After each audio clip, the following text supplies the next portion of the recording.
আসসালামু আলাইকুম ওয়া রাহমাতুল্লাহি ওয়া বারাকাতুহু। আশা করি বন্ধুরা ভালো আছেন। গুনাহের দুনিয়াবি ক্ষতি এবং নেক কাজের নগদ উপকারিতা আজকে আমরা জেনে নিব। গুনাহের কারণে জগতে নানাবিধ অশান্তির সৃষ্টি হয়। আল্লাহ তাআলা বলেন, যাহারাল ফাসাদু ফিল বাররি ওয়াল বাহরি বিমা কাসাবাত আইদিন নাস। অর্থাৎ লোকদের কৃতকর্মে এবং অর্থাৎ লোকদের গুনাহের দরুন জলে স্থলে সমস্ত স্থানে অশান্তির সৃষ্টি হয়েছে। সূরা রুম। আলী রাদিয়াল্লাহু তাআলা বলেছেন, কোনো প্রকার বালা মুসিবতই গুনাহ ব্যতীত নাজিল হয় না। বালা মুসিবত ও তওবা ব্যতীত কিছুতেই দূর হয় না। আল্লাহ তাআলা বলেন, ওয়ামা আসাবাকুম মিন মুসিবাতিন ফাবিমা কাসাবাত আইদিকুম ওয়া ইয়াফু আন কাসীর। অর্থ, যে সমস্ত মুসিবত তোমাদের উপর আসে তা তোমাদের কৃতকর্মের দরুনই আসে, অথচ অনেক বিষয় আল্লাহ তাআলা মাফও করে দেন। আবহাওয়া খাবার হয়ে রোগ পীড়া বৃদ্ধি হওয়া, শস্যাদির বরকত কমে যাওয়া, অনাবৃষ্টি প্রতিবৃষ্টি, অসময়ে বৃষ্টি হওয়া, দুর্ভিক্ষের প্রাদুর্ভাব হওয়া, এই সমস্ত পাপের ফলের পরিচয়।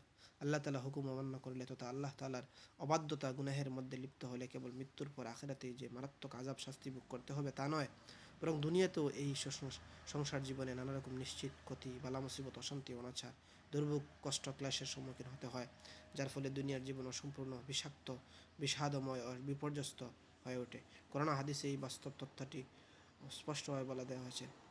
আল্লাহ তাআলার হুকুম অমান্য করার কারণে ইবলিস আসমান হতে বিতাড়িত হয়ে জমিনে নিক্ষিপ্ত হয়েছে, অভিশপ্ত আখ্যা দিয়ে পেয়েছে, তার শরৎ বদল হয়ে গেছে। আল্লাহ তাআলার গজবে পতিত হয়ে কত প্রকার লাঞ্ছনা সে ভোগ করেছে। অর্থাৎ নূহ আলাইহিস সালামের পর সময় তুফানের পৃথিবীর সমস্ত লোক পানিতে ডুবে অপমৃত্যুবরণ করেছে। পাপের অভিশাপই তাদেরকে ধ্বংসের পথে টেনে নিয়েছে। আদ বংশধর প্রবল বাতাসের থাবায় বিধ্বংস হয়েছে। সামুদ জাতীয় দৃশ্য প্রচণ্ড গর্জনে নিপাত হয়েছে। অর্থাৎ লূত আলাইহিস সালামের কম প্রস্তর বর্ষিত হয়ে নিঃশেষ হয়েছে। এসব এসব কিছু আল্লাহ তাআলার অবাধ্যতা ও গুনাহের কারণে হয়েছে। হযরত শুআয়ব আলাইহিস সালামের কওমের উপর আসমান হতে অগ্নি বর্ষিত হয়েছে। মহাপাপী ফেরাউন সদল বলে উত্থাল সাগরে ডুবে মৃত্যুবরণ করেছে। কারণ সারা জীবনের উপার্জিত অগাধ ধন সম্পদ সহ আল্লাহ তাআলার গজবে মাটির নিচে ধসে গেছে। বনী ইসরাইল গোত্রের উপর বহুবার বহুবিধ আযাব এসেছে। এসব ঘটনা যে আল্লাহ তাআলার অবাধ্যতা, হুকুমের অমান্যতা, গুনাহের কারণে হয়েছে তাতে সন্দেহের কোনো অবকাশ নেই।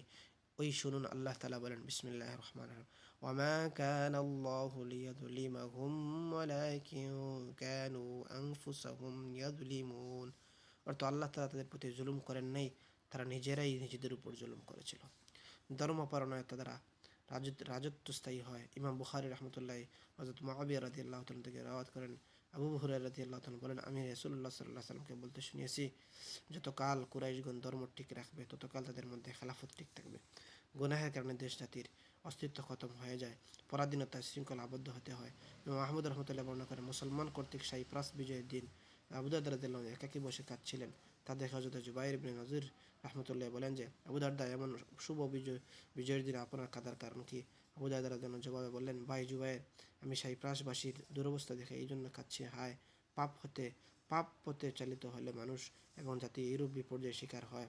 অর্থাৎ কাল যে জাতি রাজত্ব করছিল আল্লাহ তাআলা নাফরমানি করায় আজ তাদের কি শোচনীয় পরিণতির শিকার হতে হলো। এই জন্য ভাইয়েরা, আমরা গুনাহ থেকে আল্লাহ তাআলা আমাদেরকে বাঁচার তৌফিক দান করুন। আজকে আমরা জানবো যে গুনাহের কারণে কত জাতি ধ্বংস হয়েছে। এই জন্য আল্লাহ তাআলা আমাদেরকে হেফাজত করুন। ভিডিওটি ভালো লাগলে লাইক, কমেন্ট এবং শেয়ার করে অন্যকে দেখার এবং সতর্ক থাকার সুযোগ করে দিন।